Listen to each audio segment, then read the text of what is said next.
You won the argument. Nobody was there. If you've ever won an argument in the shower against someone who wasn't there, your brain wasn't wasting time. It was running a threat simulation, and it started doing that for a very specific reason. Here's the mechanism up front. Your brain has a network that switches on the moment you stop doing tasks. Neuroscientists call it the default mode network, and its favorite raw material is social conflict. When you rehearse a confrontation that never happens, that network is stress testing a future it believes you cannot afford to lose. Most people run this simulator now and then. Some brains run it all day, every day, the same argument, 40 drafts deep. In the next 10 minutes, you'll get the 5 signs that what you're doing is rehearsal, not planning. You'll see where your brain learned this habit, because it did learn it. You'll see what those imaginary fights charge your body in real stress chemistry. And you'll get the 2-step method that actually closes the loop, because just stop overthinking has never once worked on you.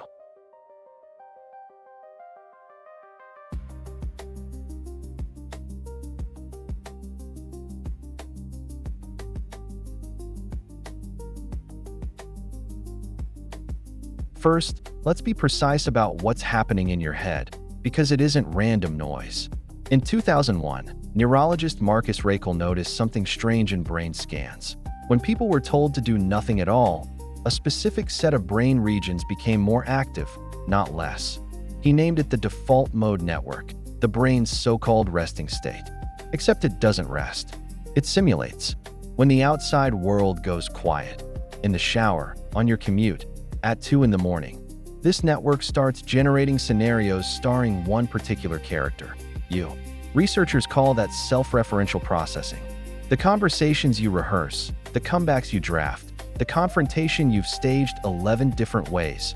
That is the default mode network doing exactly what it evolved to do, aimed at exactly the wrong target. Whether your simulator runs occasionally or constantly comes down to one question we'll answer in this video: what your brain believes is at stake.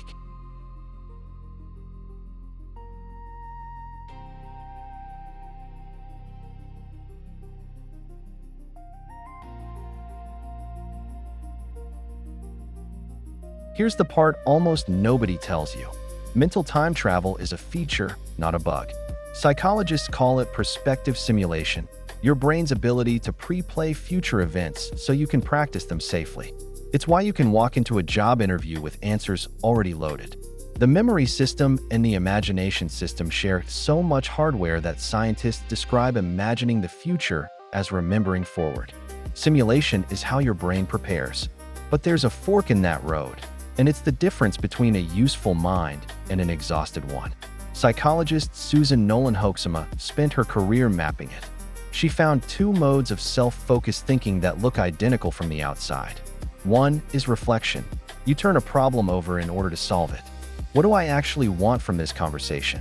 What will I say first? You run the simulation once, extract the plan, and exit. The other is rumination, a repetitive, passive loop over the distress itself. The same scene, again and again, with no exit condition. Her research found that rumination doesn't just fail to solve the problem. It deepens the rut. People who ruminate stay in low moods longer and come out of stressful events harder hit. Same simulator, 2 completely different programs. Planning runs the argument to end it. Rehearsal runs the argument to feel armed. And your brain slides from one into the other without telling you, which is exactly why you need the 5 signs. They're how you catch the switch while it's happening.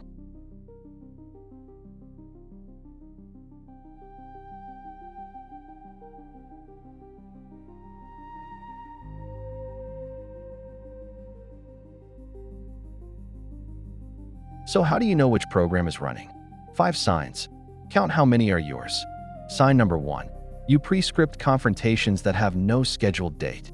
There's no meeting on the calendar, no text waiting for a reply, but the script exists with stage directions, and you keep polishing it. Preparation serves an event. When there's no event, the preparation is the event. Sign number 2. You replay old fights with upgraded comebacks. The argument ended, sometimes years ago, but your brain keeps patching the script, handing you the perfect line you didn't say. Notice the trap. The The past is the one simulation that can never change the outcome, which is exactly why that loop never ends on its own. Sign number 3. You rehearse ordinary phone calls. Not confrontations, logistics. Booking a dentist appointment. Asking your boss a simple question. If routine interactions get a full table read before you dial, your simulator has quietly reclassified everything as a threat. Sign number 4. You draft justification speeches for accusations nobody has made. You hold a complete defense, evidence, witnesses, closing statement for a trial that exists on no calendar but yours. Your brain is running a courtroom where you are the defendant, the lawyer, and the entire jury. And sign number 5. The tell that separates rehearsal from planning better than any other.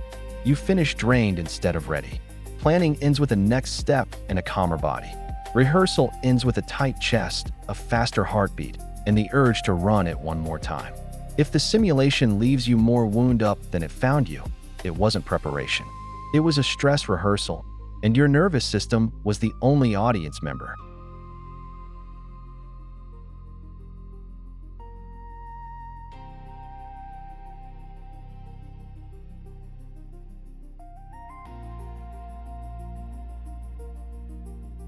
Now the question underneath all of this.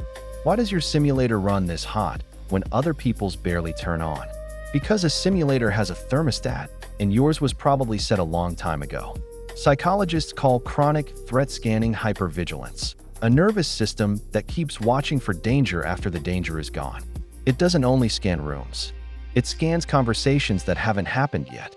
If you spent years in an environment where being caught unprepared had a price, a parent whose mood could flip without warning, a house where the wrong answer started a war, a school where hesitation made you the target, a job where every meeting could turn into an ambush, your brain drew a perfectly reasonable conclusion. Never be caught without a script again. That's what conversational rehearsal actually is for a lot of people. Armor, the mental version of sitting with your back to the wall.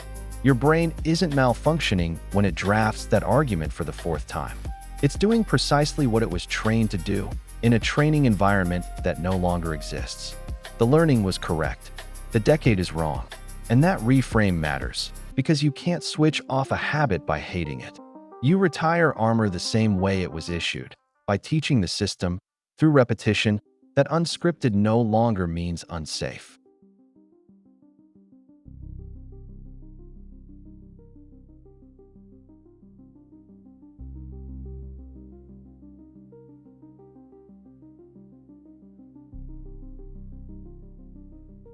Here's what those free simulations actually cost, because they are not free. Your stress system cannot reliably tell rehearsal from performance. When you imagine a confrontation vividly, your brain triggers the same cascade a real one would. The hypothalamus signals the adrenal glands, and cortisol, the body's main stress hormone, enters the bloodstream. Laboratory studies of rumination have shown that simply sitting in a chair and mentally rerunning a conflict is enough to raise cortisol and blood pressure again, and to keep them elevated longer after the stressor is over. Read that back. The fight is imaginary, the chemistry is not. Now do the math you've been avoiding. If your brain runs 20 imaginary arguments a week, your body clocks in for 20 real stress responses, on top of whatever your actual life charges you. Chronically elevated cortisol is linked to worse sleep, a weaker immune response, and impaired memory consolidation, which is a dark joke, because the rehearsal that's supposed to make you sharper in conflict is quietly degrading the machinery you'd need to handle one. You are paying retail prices for fights that never took place, which raises the only question that matters. How do you actually stop the loop?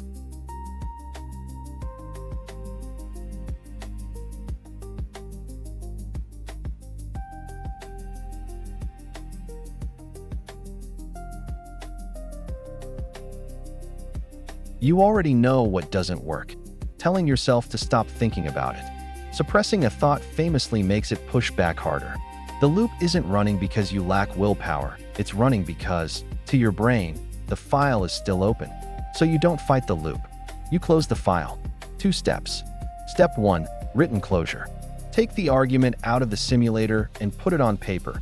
The verdict, not the transcript.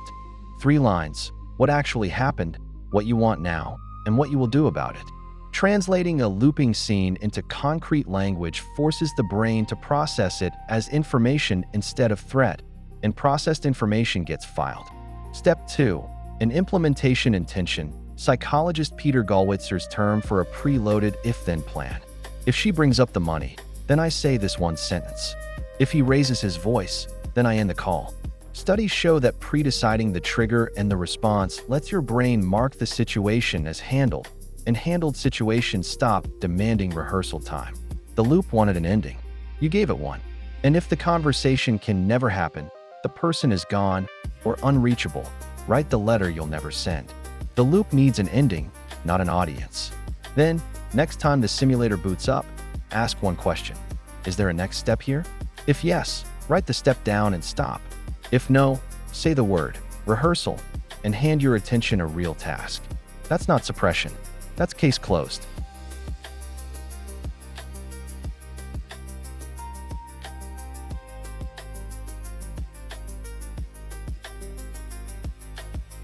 So the next time you catch yourself mid-shower, 3 drafts into an argument with someone who isn't there, you'll know exactly what you're looking at.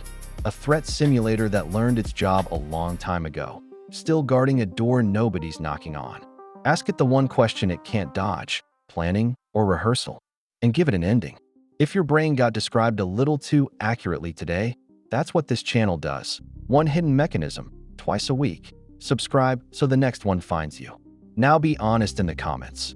Which conversation has your brain rehearsed the most times? You already know the argument by heart. Type it.